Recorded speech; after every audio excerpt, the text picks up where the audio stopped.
নমস্কার বন্ধুরা, কেমন আছেন সকলে? কণা বিশ্বাস কিচেনে সকলকে স্বাগতম। প্লিজ আমার চ্যানেলটা আপনারা একটু সাবস্ক্রাইব করে দিবেন, যাতে করে আমার চ্যানেলটা একটু গ্রো করে। না হয়তো নিরামিষ চলছে, চ্যানেলটা ডিলিট হয়ে যাবে। আমরা তো নিরামিষ খাচ্ছি, 6 মাস পর্যন্ত খাওয়া লাগবে। জানুয়ারি 31 তারিখে শেষ হবে। মেয়ের জন্য রান্না করছি আমিষ। দেখুন, মেয়ের জন্য আর ছেলের জন্য একটু পাঠিয়ে দেবো। আজকেও পাস্তা রান্না করছি।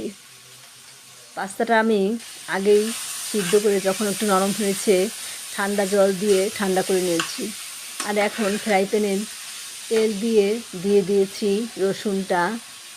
রসুন দিয়ে কিছুটা সময় একটু নরম করে পরে পেঁয়াজ দিয়ে ভালো করে ভেজে মাংসটা দিয়ে দিয়েছি। এখন দেখুন, হলুদ, লবণ, হালকা একটু মশলা আর আদা, জিরে দিয়ে আর টমেটো দিয়ে ভালো করে আস্তে আস্তে নেড়েচেড়ে কিন্তু আমি মাংসটাকে কষিয়ে নেব। কাঁচামরিচ দিয়ে দিলাম, শুকনো মরিচ কম দিয়েছি কারণ ঝালের পরিমাণটা একটু কম দেবো, তা না হলে ছেলে মেয়ে খেতে পারবে না।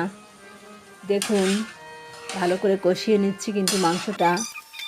এরপরে যখন মাংসটা আমার কষানো হয়ে যাবে, তারপরে এখন দিলাম একটু জিরে গুঁড়া। এখন আমি পাস্তাটা দিয়ে কিছুটা সময় ধরে একটু নেড়ে চেড়ে রান্না করেই যে মশলাটা আছে মশলাটা দিয়ে দেবো। 3 প্যাকেট মশলা দিয়েছি আর নামিয়ে নিলাম। মেয়ের জন্য 1 বাটি, ছেলের জন্য 1 বাটি। ধন্যবাদ সকলকে। আপনারা ভালো থাকবেন আর আমার চ্যানেলটা একটু সাবস্ক্রাইব করে দেবেন। ধন্যবাদ।